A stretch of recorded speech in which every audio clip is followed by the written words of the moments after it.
আমন্ত্রণ জানাচ্ছি প্রিয় দর্শক, মানচিত্রের নিয়মিত আয়োজন কথোপকথনে। খবরের অন্তরালের খবর নিয়ে ক্যালকাটা ডায়ালগস থেকে মনোজ দাস।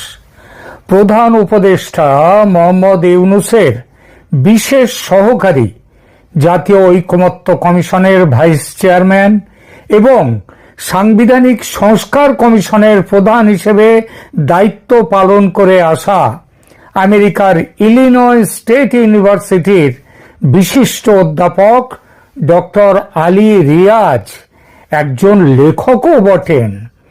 একই অঙ্গে এত রূপের ও গুণের অধিকারী মানুষটি আগামীকাল 17 ফেব্রুয়ারি ইউনূস সরকারের পতন ও তারেক জিয়া সরকারের ক্ষমতা গ্রহণের পর গ্রেপ্তার হতে যাচ্ছেন বলে ঢাকার আকাশে বাতাসে জোর জল্পনা শুরু হয়েছে। গ্রেপ্তারের দুটো কারণ ভাসছে বাতাসে। একটি হলো সংবিধান সংস্কারে তার অতিরিক্ত আগ্রহ এবং তার সভাপতিত্বে তৈরি সংস্কার কমিশনের বিভিন্ন সুপারিশ নিয়ে বিএনপি দলের সঙ্গে তার তীব্র বিরোধ। জুলাই চার্টারে যেসব সুপারিশ করা হয়েছে তার বেশ কিছু প্রধান ধারা নিয়ে বিএনপি দলের তীব্র আপত্তির কথা এখন আর গোপন নেই। বেশ কিছু বিশ্বস্ত সূত্র থেকে পাওয়া খবর অনুযায়ী আলী রিয়াজের সঙ্গে বিএনপির বিভিন্ন নেতা, এমনকি মহাসচিব মির্জা ফখরুল ইসলাম আলমগীর সাহেবের ঝগড়া অনেক সময় শোভনতার সীমা অতিক্রম করে যাকে বলে একবারে হাতাহাতির পর্যায়ে চলে যাওয়ার মতো নাকি হয়েছিল। এখন নির্বাচনের ফল প্রকাশের পর বিএনপির সরকার গঠন যখন কেবলমাত্র আর কয়েক ঘন্টা দূরে, তখন বাংলাদেশের ক্ষমতার অলিন্দে কানাঘুষো চলছে। আলী রিয়াজকে শিক্ষা দেওয়ার ব্যবস্থা নাকি বিএনপি নিয়ে ফেলেছে। তবে বিএনপি এই শিক্ষা দেওয়ার ব্যাপারটি রাজনীতি মুক্ত রাখতে চায় এবং প্রতিহিংসা মুক্ত রাখতে চায়। কেউ যাতে মনে না করে যে মোহাম্মদ ইউনূসের সরকারের মতো রাজনীতির পথে চলে এই জিনিসটা করতে যাচ্ছে। বিএনপি রাজনীতির স্ট্যাম্প লাগাতে চায় না বিএনপি ইউনূস সরকারের মতো সব কাজে।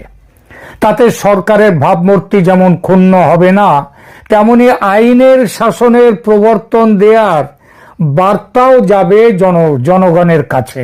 তাতে সরকারের প্রশংসাও জুটবে। আর এজন্য সংবিধান সংস্কার কমিশনের সুপারিশ নিয়ে বিএনপি নেতাদের অপমান করার বিষয়টিকে অন্য একটি বিষয়ের মলাটের আড়ালে ঢেকে ডক্টর আলী রিয়াজকে শিক্ষা দেওয়ার সিদ্ধান্ত নিয়েছে বিএনপি নেতৃত্ব। মলাটে থাকবেন কি, কে থাকবেন? মলাটে থাকবেন কবি এবং খ্যাতনামা মুখ অতন্দ্রা রিপা। তিনি গত নভেম্বরে একটি গুরুতর অভিযোগ এনেছেন আলী রিয়াজের বিরুদ্ধে। অভিযোগটি হলো বিয়ের টোপ দিয়ে রিপার সঙ্গে যৌন সম্পর্ক স্থাপন করা, তার ফলে অতন্দ্রা রিপার গর্ভবতী হয়ে যাওয়া এবং কেলেঙ্কারির হাত থেকে বাঁচতে প্রেমিকাকে বুঝিয়ে সুঝিয়ে গর্ভপাতে বাধ্য করা, তারপর গর্ভপাত হয়ে যাওয়ার পর আর প্রেমিকাকে বিয়ে করতে না চাওয়া এবং সব সম্পর্ক কেটে দেয়া।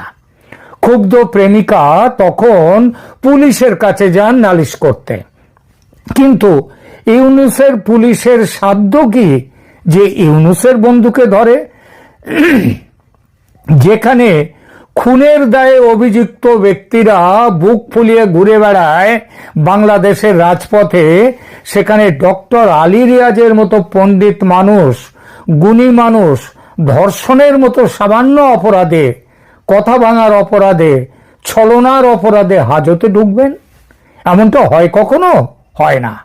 সবচেয়ে বড় কথা, দেশের কাজ করবার জন্য যিনি তার স্ত্রীকে সেই সুদূর আমেরিকায় রেখে ঢাকায় বিরোহী জীবন কাটাচ্ছেন, তার কি প্রচন্ড কাজের মধ্যে একটু আনন্দ, নারী সঙ্গ পাওয়ার অধিকার নেই? আরে বাবা, দেবতাদের পর্যন্ত মতিভ্রম হয়, আর আলী রিয়াজ তো সামান্য মানুষ। ইউনূসের মতো 86 বছরের বুড়ো হাবড়া নন, কিন্তু তার নামেও তো ওঠে কি যেন লামিয়া মুর্শেদ, আরো সব কত কি নামটাম আছে। যাক সেসবগুলো থাক। তো কথা হলো গিয়ে ইউনুসের মতো 86 বছরের বুড়ো হাবড়া নন আলী রিয়াজ, সবে 68 বছর বয়স তার, তাই অতন্দ্র রিপার সঙ্গ সুখ নিতে তিনি গেছেন। আর সেই প্রক্রিয়ায় সন্তান আসাটা তো স্বাভাবিক, অস্বাভাবিক কিছু হয়নি। যেটুকু অস্বাভাবিক সেটা হলো রিয়াজ সাহেবের বিয়ের টোপ দিয়ে মহিলাকে শয্যায় টেনে আনা। আচ্ছা, টেনে না হয় আনলে, কিন্তু এইরকম একটা বড় ভুল বলুন আর অপরাধ বলুন কিভাবে করে ফেললেন এত বড় পণ্ডিত মানুষটা? যদি প্রিকশন নিয়ে, বাজারে তো অনেক কিছু পাওয়া যায় ওষুধপত্র, সেসব নিয়ে শয্যায় যেতেন তাহলে তো আর এই হ্যাপায় পড়তে হতো না। আমেরিকায় আলী রিয়াজের এক পত্নী আছেন, তার নাম সগুপ্তা জাভিন। তাদের একটি বড় মেয়ে, তাদের একটি কন্যাও আছেন। তিনি যথেষ্ট বিবাহ হয়েছে শুনিনি এখনো, তবে বিবাহ যোগ্যা। যতটা খবর পেয়েছি, আলী রিয়াজের পত্নী সগুপ্তা জাভিন তিনি পেশায় ইঞ্জিনিয়ার, খুব রাশভারী এবং জাদরেল গোছের। আলী রিয়াজ তাকে বলেছিলেন অতন্দ্রা আমেরিকায় আসবে না কখনো, মানে সবকিছু ফাঁস হয়ে যাওয়ার পর তিনি বলেছিলেন স্ত্রীকে, আলী রিয়াজ, অতন্দ্রা রিপা আমেরিকায় আসবে না কখনো, সে ঢাকায় থাকবে। সগুপ্তা আমেরিকার বিবি আর রিপা হবে আলী রিয়াজের ঢাকার বিবি। রিয়াজ সাহেব এটাও নাকি জানিয়েছিলেন যে তিনি কথা দিচ্ছেন শাস্ত্রে 4টির পারমিশন থাকলেও বাকি জীবনে আর কোনো বিয়ে তিনি করবেন না। কিন্তু কাজ হয়নি এসব কথায়। ফলত সত্যিটা হলো যে কবি রিপাকে তিনি বলতে বাধ্য হয়েছেন যে ক্ষমা করো প্রিয়া। প্রিয়া ক্ষমা করেননি, গেছেন পুলিশে। কিন্তু ঢাকার মানুষ হলো, কবি মানুষ তো, 1.5 বছরের এত কিছু দেখলেন তবু চিনলেন না ইউনুস জমানার পুলিশকে, ইউনুস জমানার আইন কানুন পরিস্থিতিকে। ফলে যা হবার তাই হয়েছে। প্রতারণার অভিযোগে অভিযুক্ত বুক ফুলিয়ে, মানে অভিযুক্ত আলী রিয়াজ বুক ফুলিয়ে গলায় মালা ঝুলিয়ে সভা সমিতিতে ভাষণ দিয়ে বেড়াচ্ছেন এখনো পর্যন্ত, হাততালি কুড়োচ্ছেন। আর বেচারি অভিযোগকারিনী তিনি হাজতে দিন কাটাচ্ছেন। পুলিশ তাকে আদালতে হাজির করেছে আটক করার 5 দিন পর, শোনা যাচ্ছে 120 ঘন্টার মাথায়। সুতরাং তার জন্য জজ সাহেব পুলিশকে একটু বকে দেবেন যে কেন বাবা তোমরা 24 ঘন্টার মধ্যে আনোনি, কেন এত 5 দিন সময় লাগলো। কিন্তু পুলিশকে যে বকে দেবেন সেটাও জজ সাহেব বকেননি। উল্টে মিথ্যে কথা বলার জন্য একজন মানি লোকের চরিত্র হনন করার অভিযোগে বিচারক বেচারি ওই মহিলাকে অতন্দ্রা রিপাকে জামিন দিতেও ভয় পাচ্ছেন। তবু বলবো ভাগ্য ভালো অতন্দ্রা রিপার। এই জন্যই ভাগ্য ভালো বলছি যে বন্দী হওয়ার 3 মাসের মধ্যেই ইউনুসের বিদায় হচ্ছে। আর ইউনুসের বিদায় মানে বন্ধু আলী রিয়াজেরও বিদায়, এই উপদেষ্টা পরিষদের বিদায়। উপদেষ্টা পরিষদ কোথায় পালাবে এখন সেই চিন্তায় ব্যস্ত। নির্বাচনে তারেক রহমানের এই বিপুল জয় না হলে কত কি ষড়যন্ত্র যে এতক্ষণ শুরু হয়ে যেত বাংলাদেশে তার ঠিক নেই।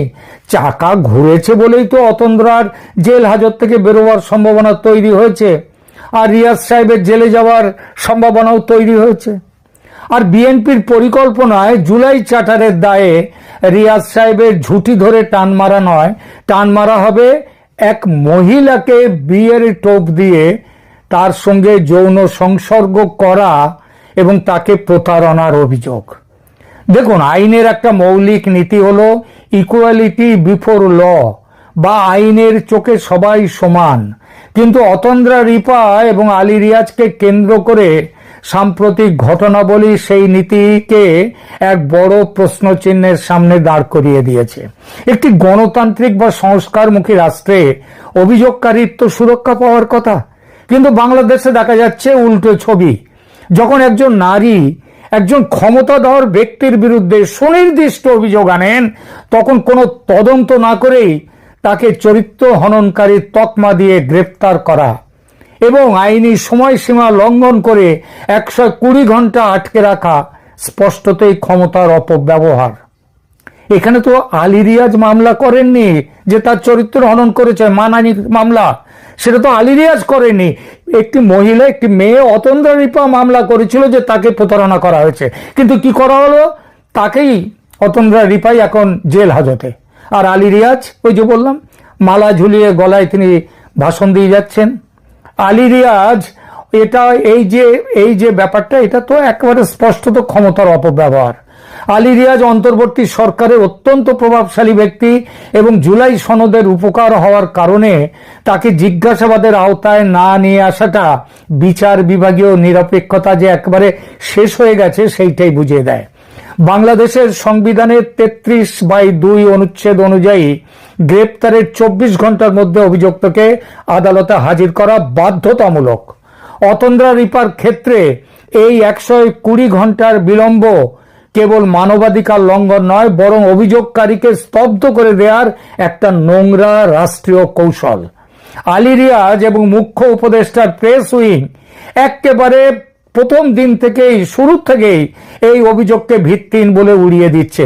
আর যে অভিযুক্ত সে তো ভিত্তিহীন বলবেই অভিযোগ, কিন্তু মুখ্য উপদেষ্টার প্রেস উইং তারা কি করে বলে যদি এটা ভিত্তিহীন কিনা সেটা তো বলবে পুলিশ, আর পুলিশকে বলতে গেলেই তদন্ত করতে হবে।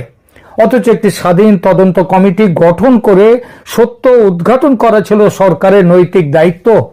ইউনূস সরকার সে দায়িত্ব এড়িয়ে গেছে। এখন যে এই নিয়ে প্রশ্ন উঠছে তার কারণ 12 ফেব্রুয়ারি নির্বাচনে বিএনপির বিপুল বিজয় এবং একই সাথে জুলাই সনদ নিয়ে বিতর্ক একটি নতুন মেরুকরণ তৈরি করেছে। গণভোটের গ্রহণযোগ্যতা নিয়ে তো ট্রান্সপারেন্সি ইন্টারন্যাশনাল বাংলাদেশ তাদের গতকালকে 16 ফেব্রুয়ারি রিপোর্টে ভোট জালিয়াতি ও কম ভোটার উপস্থিতির যে কথা বলেছে, তারা 300-র মধ্যে 70টা আসনে তারা ফিল্ড সার্ভে করেছিল। তো তারা যে রিপোর্ট দিয়েছে তা আলী রিয়াজ দাবি করেছে যে গণভোটে 60% উপরে মানুষ ভোট দিয়েছে। সেই ভোটেরও আবার নাকি 60-70% মানুষ তারা না ভোট দেয়নি, তারা হ্যাঁ ভোট দিয়েছে। তো এটা হচ্ছে খুব বুক বাজিয়ে বলছিলেন যে মানুষের সমর্থন আছে গণভোটে। বিএনপি, যেটা এখন আদতেই ঠিক নয়, বিএনপি এখন জনগণের সরাসরি ম্যান্ডেট পেয়েছে। বিএনপি মনে করছে যে জুলাই সনদ তাদের শাসন করার পথে প্রতিবন্ধকতা তৈরি করছে এবং এর উপকার নিজে নৈতিক বিতর্কে জড়িয়েছেন। তবে আলী রিয়াজের রাজনৈতিক সুরক্ষা হারানো এখন কেবল সময়ের ব্যাপার। আর আলী রিয়াজকে ক্রিমিনাল অফেন্সের আসামি করলে অবধারিতভাবে আলী রিয়াজের ব্রেন চাইল্ড জুলাই চার্টার তার যে গুরুত্ব আছে সেই গুরুত্ব এখন হারাবে। আলী রিয়াজ আজকেও গতকালই বলে। আসসালামু আলাইকুম রহমতুল্লাহি ওয়া বারাকাতুহু। সম্মানিত দর্শক, ত্রয়োদশ জাতীয় সংসদ নির্বাচনে বিএনপির একছত্র আধিপত্য এবং নিরঙ্কুশ বিজয়ের পর আওয়ামী লীগের মধ্যে এক ধরনের আত্মবিশ্বাস লক্ষ্য করা গেছে। অনেক ক্ষেত্রে আওয়ামী লীগের যারা নেতাকর্মী রয়েছেন তারা বেশ উৎফুল্ল, আনন্দের বন্যা, এবং মনে হয় যেন আকাশের চাঁদ তারা পেয়েছে। কেউ কেউ প্রকাশ্য রাজনীতির স্বপ্ন দেখছে, অনেকে চিন্তা করছে যে শেখ হাসিনা যে কোনো মুহূর্তে ফিরে আসতে পারেন, আবার অনেকে আওয়ামী লীগের অফিসে বসে রাজনীতি করার স্বপ্নে বিভোর হয়ে পড়েছেন। ইতিমধ্যে বেশ কয়েকটি জায়গাতে আমরা শুনতে পেলাম যে নবনির্বাচিত সংসদ সদস্য তিনি আওয়ামী লীগের অফিস খুলে দিয়েছেন। আবার এই খবর শুনলাম যে কোনো কোনো অফিসে আবার আওয়ামী লীগের নেতাকর্মীরা স্বপ্রণোদিত হয়ে তারা জাতীয় পতাকা উত্তোলন করেছে। আবার পরবর্তীতে একটা অফিস বোধহয় পুড়িয়ে দেওয়া হয়েছে।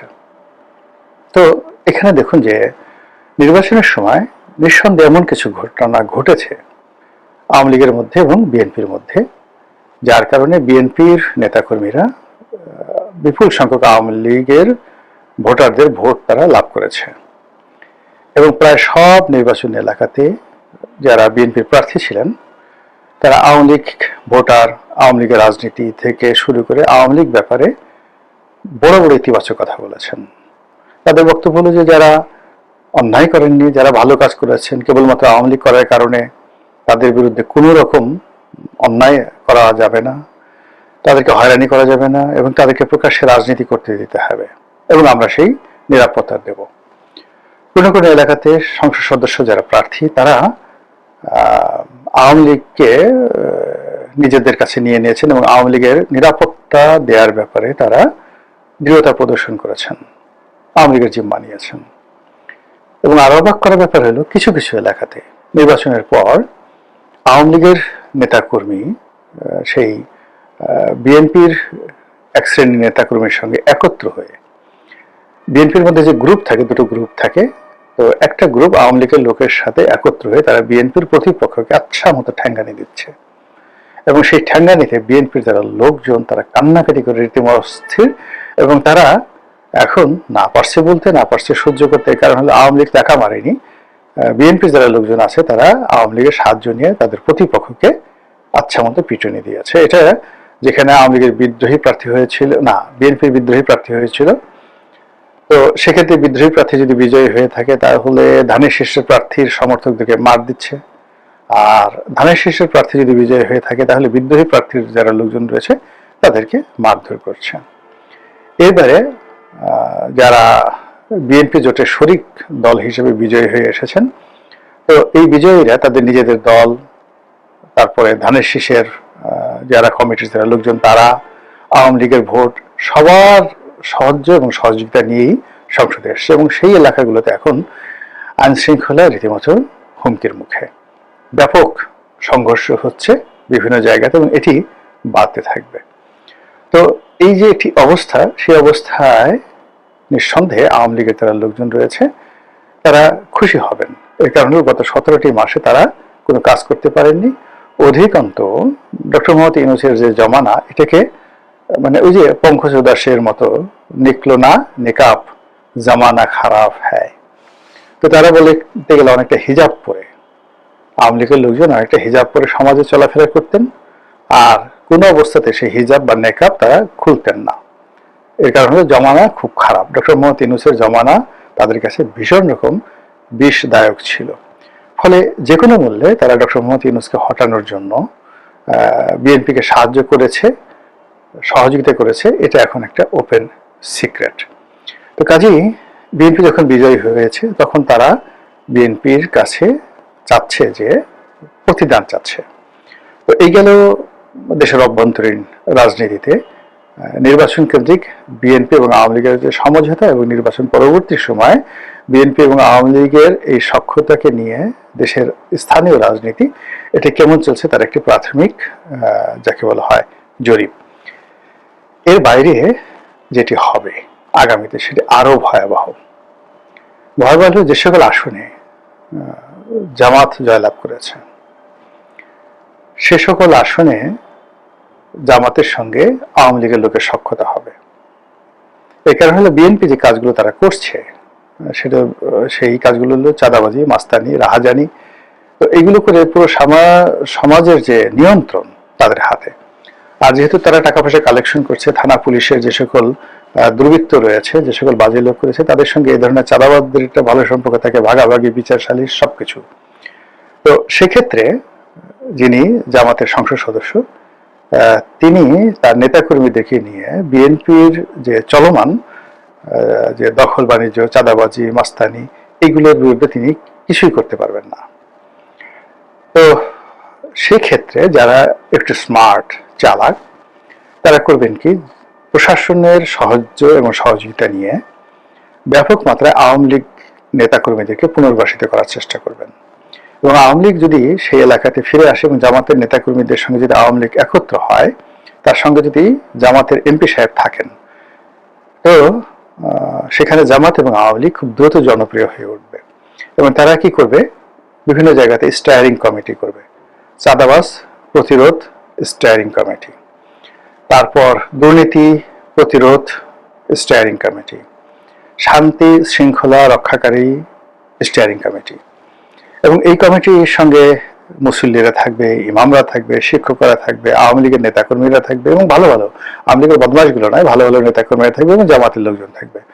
ফলে যে একটা সামাজিক বিপ্লব শুরু হয়ে যাবে, সেই বিপ্লবে জামাত এবং আওয়ামী লীগ তারা অনেকটা এগিয়ে যাবে। যে এলাকাতে বিএনপির পরিবর্তে আওয়ামী লীগের লোকজন, বিএনপির পরিবর্তে যেখানে জামাত জয়লাভ করেছে সেখানে আওয়ামী লীগের এই অবস্থা হবে।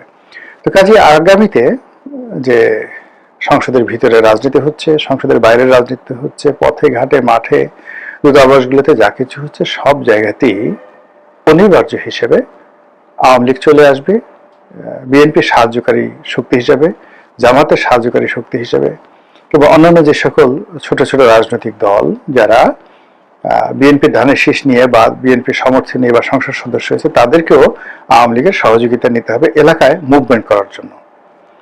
এর কারণ হলো যে বিএনপি এখন যে সুযোগগুলো ভোগ করছে গত 17 মাসে, যেটা কন্টিনিউ আছে, এটা তারা জীবনে কোনো অবস্থাতে ছাড়বে না। এমনকি তাদের যদি জেলে যেতে হয়, তাদের বিরুদ্ধে যদি সে আবার অপারেশন ক্লিন হার্ট পরিচালিত হয়, তবুও তারা এই কাজ থেকে সহজে বিরত হবে না। এর কারণ হলো এগুলো নগদ ধান্দা পানির ব্যাপার, মাল পানির ব্যাপার।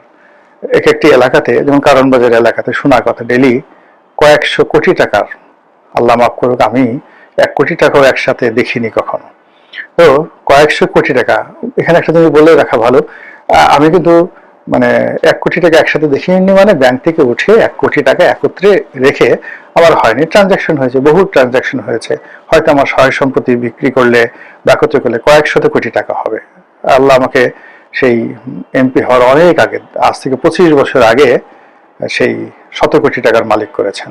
তো মানে আমি বললাম এই অর্থে যে মানে একত্রে সেই টাকাগুলো টেবিলে রেখে গোনা, জমা করা, এটা আমার জীবনে কখনো হয়নি। আসছে, খরচ করেছি, ইনভেস্ট করেছি, সেভাবে চলেছে। এনিওয়ে, তো যেটা বললাম যে যারা দুর্নীতি করে, তো তাদের কাছে তো অনেকের এই দুর্নীতির টাকা রাখার জন্য বড় বড় সিন্দুক থাকে।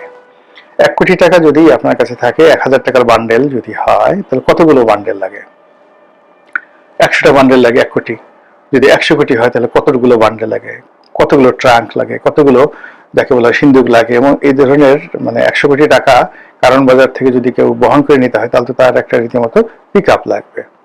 তো এটাই আমি বলছিলাম যে এই যে এত টাকার যে লেনদেন, এটা তো কারো ঝাড় ফুঁক কিংবা কারো ধরেন নীতি কথা, এতে কেউ বন্ধ করবে না।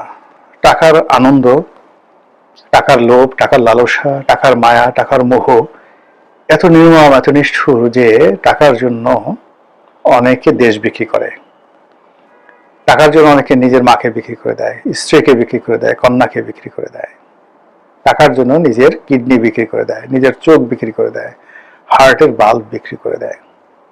এই হলো টাকা। তো কাজেই সেই টাকা যারা শত শত কোটি টাকা চাঁদাবাজি করছে,